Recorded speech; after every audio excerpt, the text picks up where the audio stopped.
उनका टिकट काट दिया गया। इसके चलते श्रवण कुमार निराला को फिर उन्होंने निर्दलीय चुनाव लड़ने की घोषणा की। उसके बाद पार्टी की अनुशासनहीनता के चलते उनको पार्टी से बाहर निकाला गया और आज श्रवण कुमार निराला ने अम्बेडकर जनमोर्चा के बैनर तले बांसगांव लोकसभा क्षेत्र गोरखपुर से चुनाव लड़ने की घोषणा जो है वो कर दी है। उनके जितने समर्थक हैं वो यहाँ पहुँचे हैं और हज़ारों की संख्या में लोग बाहर हैं जो आ रहे हैं और कुछ लोग यहाँ हैं। और यहाँ से 500 मीटर की दूरी पर यानी 10 मिनट का पैदल का रास्ता है जहाँ पर एसडीएम ऑफिस है, जहाँ पर जाकर के श्रवण कुमार निराला अपने सामाजिक संगठन अम्बेडकर जनमोर्चा के बैनर तले जो है वो पर्चा नॉमिनेशन फाइल करेंगे और उसके बाद में चुनावी प्रक्रिया जो है वो शुरू होगी।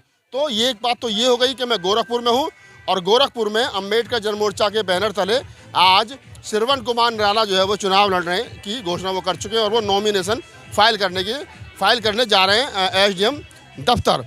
तो उनके तमाम समर्थक यहाँ हैं और ये पीछे भी मैं कुछ लोगों को दिखाऊंगा आपको। और ये जो लोग हैं हमारे साथ कुछ साथी हैं जुड़ गए हैं। क्या नाम है आपका? मेरा नाम आशीष जॉन है। मायावती ने टिकट नहीं दिया तो बगावती तेवर क्यों? घर बैठ के कुछ और भी कर सकते थे। जैसे मायावती जो है वो भारतीय जनता पार्टी की बी टीम है और भारतीय जनता पार्टी के लोग यह डिसाइड करते हैं कि कौन टिकट और उनके लोकसभा क्षेत्र से कौन लड़ेगा। जितने भी मजबूत कैंडिडेट हैं और जो भी लोग के अंदर, जिस तरह से आपने देखा आकाश आनंद जी के जो है बातों से, उनके भाषणों में ऐसा रुझान था कि जनता को उनसे उम्मीद थी, उनको भी निकाल दिया गया। तो जो भी भारतीय जनता पार्टी के खिलाफ जाने का काम करता है, बहन कुमारी मायावती जी उसको निकाल देती हैं और उसका समर्थन नहीं देती है। तो बीएसपी जो है वो भाजपा की तरह काम करती है। तो इसलिए आपने सोचा कि निर्दलीय चुनाव लड़ा जाए। हमारा पूरा जो कंसंट्रेशन है, हमारा पूरा जो नेतृत्व है, श्रवण कुमार निराला जी जो है वो नेता है, हर दलित के, पिछड़ों के और जो लाचार है उनके नेता है। और उनका जीवन काल का 30 साल की राजनीति में उनका करियर रहा है कि उन्होंने हमेशा गरीब जनता के लिए, दुखियारों के लिए, लाचारों की आवाज़ बन के जो है सरकार से लड़ने का काम किया है। और जीवन भर उन्होंने कभी अपनी विचारधाराओं से समझौता नहीं किया और ना ही कभी अपनी विचारधाराओं से समझौता करेंगे। इसलिए आज भी, कल भी वो लड़े थे, आज भी वो लड़ रहे हैं और जब तक रहेंगे, जब तक हमारा संगठन अम्बेडकर जनमोर्चा रहेगा, हम मजलूमों की आवाज़ बन के लड़ने का काम करेंगे। हम मजलूमों की आवाज़ बन के लड़ने का काम जो वो करेंगे। कुछ एक साथी और हैं इधर, बहुत सारी महिला, असीमा गौतम जिनका इंटरव्यू हमने पिछली बार दिखाया था, लगभग 1 लाख लोगों ने देखा था, तो वो अपनी बात जो मीडिया के सामने रख रही हैं। एक और साथी हैं, क्या नाम है सर, कहाँ से आए आप? एलबी गौतम मेरा नाम है। कहाँ से आए हैं? पर अच्छा, ये बांसगांव लोकसभा क्षेत्र से निर्दलीय प्रत्याशी के रूप में या अम्बेडकर जनमोर्चा के बैनर तले श्रवण कुमार निराला चुनाव लड़ने की घोषणा कर चुके हैं, आज नॉमिनेशन फाइल कर रहे हैं। आपको लगता है सफलता मिल पाएगी? सफलता मिलेगी, जनता श्रवण निराला के साथ है।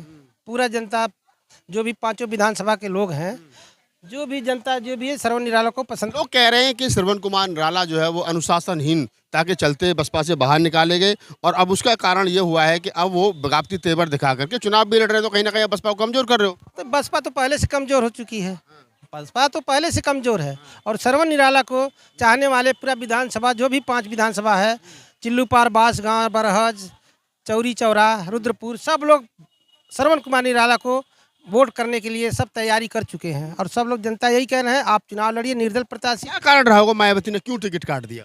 अब मायावती को डर है ना श्रवण निराला से। ये मतलब इतनी बड़ी नेता मायावती श्रवण निराला से डरती है? पूर्वांचल में डर है उसको, जो अगर श्रवण निराला यहाँ खड़े हो जाते हैं, पूर्वांचल में हमारा नहीं चलेगा श्रवण निराला के वजह से। चलिए, बड़ी बात कह रहे हैं कि श्रवण निराला को डर है मायावती। सर, मैं कोशिश करता हूं कि श्रवण कुमार निराला से भी मैं मिलवाऊं ताकि उनसे बात हो सके।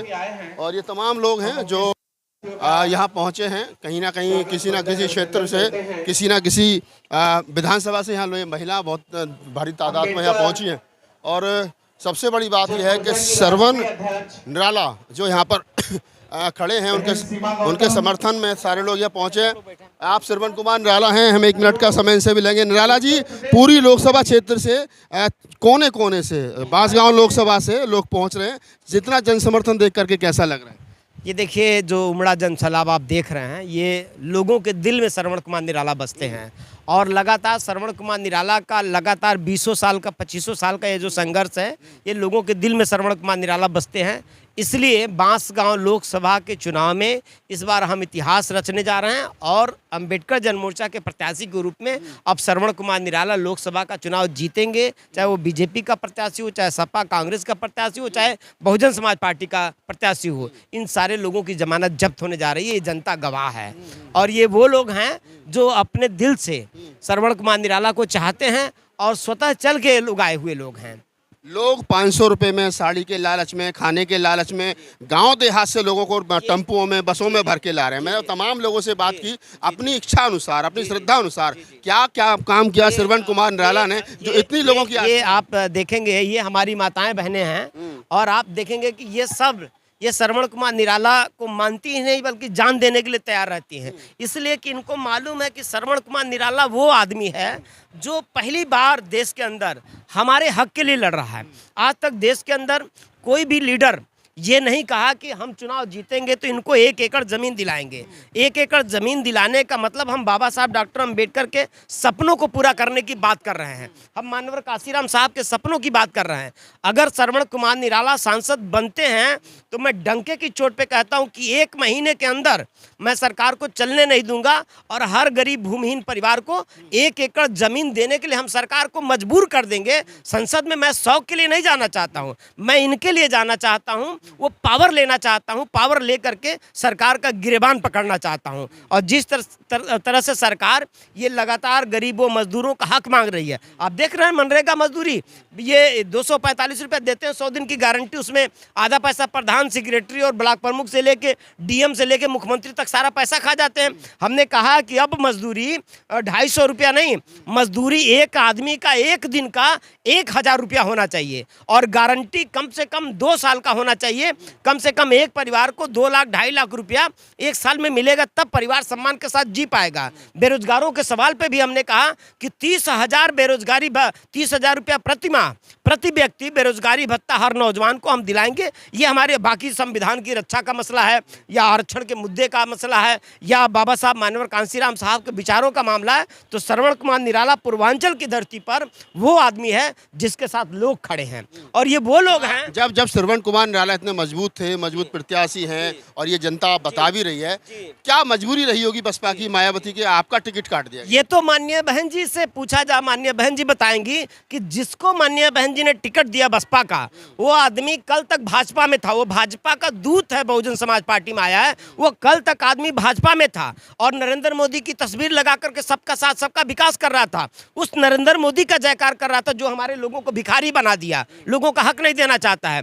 वो बसपा का प्रत्याशी जो कल तक आरएसएस प्रमुख मोहन भागवत के जन्मदिन पर मिठाइयां बांट रहा था, वो तो भाजपा का भेजा हुआ हमारे दुश्मन परिवार का एक तरह से कहिए कि वो प्रतिनिधि हो गया ना बसपा में, वो बसपा में आया, भाजपा का दूत है। इसलिए समाज ये समझ रहा है कि ये लोग ये दलाल हैं, ये समाज को बेचने वाले लोग हैं और असल में कोई हमारी लड़ाई लड़ेगा तो श्रवण कुमार निराला लड़ेंगे, ये आम जनता समझ रही है। और आप देखिए कि पूर्वी उत्तर प्रदेश के अंदर इतना बड़ा जनसैलाब पर्चा दाखिला में स्वतः चल के आने के लिए आप कहीं नहीं ऐसा पाएंगे। सबसे बड़ा ये नामांकन दाखिल होने जा रहा। आज पार्टियों का जो मिथ्या है, पार्टियों का जो भ्रम है, वो हम सब तोड़ रहे हैं, ये जनसैलाब आपको बता रहा है। और ये माताएं बहनें ही हमारे हैं, ये माताएं बहनें, ये वो माताएं बहनें हैं जो अपने घर से कल तक निकल नहीं सकती थी, लेकिन आज अपनी लड़ाई को जीतने के लिए, अपने संघर्ष को जीतने के लिए और श्रवण कुमार निराला को सांसद इसलिए बनाना चाहती हैं कि इनको विश्वास है कि श्रवण कुमार निराला ही वो आदमी है जो जीतेगा तो हमको हमारा अधिकार दिला, जो हमारे लिए लड़ते रहे और आगे भी हमारे लिए लड़ेंगे। तो आप श्रवण कुमार निराला हैं, जैसा मैंने और साहब ने अपने पर्चे के बारे में बताया। ये तमाम जो आम जनमानस यहाँ पहुँचे हैं, मैंने जैसा बताया कि ये साड़ी और मिठाई और किसी लालच में यहाँ नहीं पहुँचे, ये सिर्फ इसलिए आए क्योंकि श्रवण कुमार निराला के साथ इनका दिल का रिश्ता है। अंबेडकर जन मोर्चा की राष्ट्रीय अध्यक्ष हमारे साथ सीमा गौतम है। सीमा गौतम से एक लाइन में एक सवाल का जवाब लेते हैं। सीमा जी, बहुत बहुत स्वागत है आपका। और हमारे चैनल पर आपकी बड़ी लोगों को लालसा रहती है कि सीमा गौतम दोबारा कब मिलेंगी। अंबेडकर जन मोर्चा की आप राष्ट्रीय अध्यक्ष और आपका संगठन जो है वो श्रवण कुमार निराला को चुनाव लड़ा रहा है, कितनी तैयारी है? हमारी तैयारी हमारे लोगों को देख करके पता कर लीजिए। इस मतलब पर्चा दाखिला, ये उत्तर प्रदेश का पहला पर्चा दाखिला है कि ऐसे पर्चा दाखिला है कि इसमें कम से कम 150 से ज़्यादा से गाँव के लोग आए हैं। आप देखते होंगे कि कितना भी बड़ा लोग हो, लेकिन उनके साथ दो चार गांव के लोग नहीं जाते। ये हमारी माँ बहनें हैं, देखिए उनके लिए श्रवण कुमार निराला जी के लिए ये चल करके आई हैं और ये लोग उनको मानते हैं। तो इसको देख करके आप देखिए कि इनकी तैयारी कैसी है। तो आप सीमा गौतम हैं, अम्बेडकर जन मोर्चा की राष्ट्रीय अध्यक्ष हैं।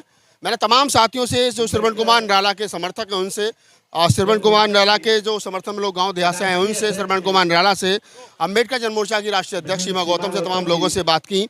और बात करने के बाद में एक बात तो तय है कि पूर्वांचल में श्रवण कुमार निराला अपने आप में ब्रांड हैं। बसपा ने कहीं ना कहीं उनका टिकट काट करके गलती की है और बसपा को शायद उसका एक बड़ा नुकसान सिर्फ बांसगांव लोकसभा क्षेत्र पे नहीं बल्कि पूरे पूर्वांचल में देखने को मिलेगा। इस पूरे वीडियो पूरी बातचीत के बारे में आपकी क्या प्रतिक्रिया है, हमें कमेंट सेक्शन में बताइए। धन्यवाद।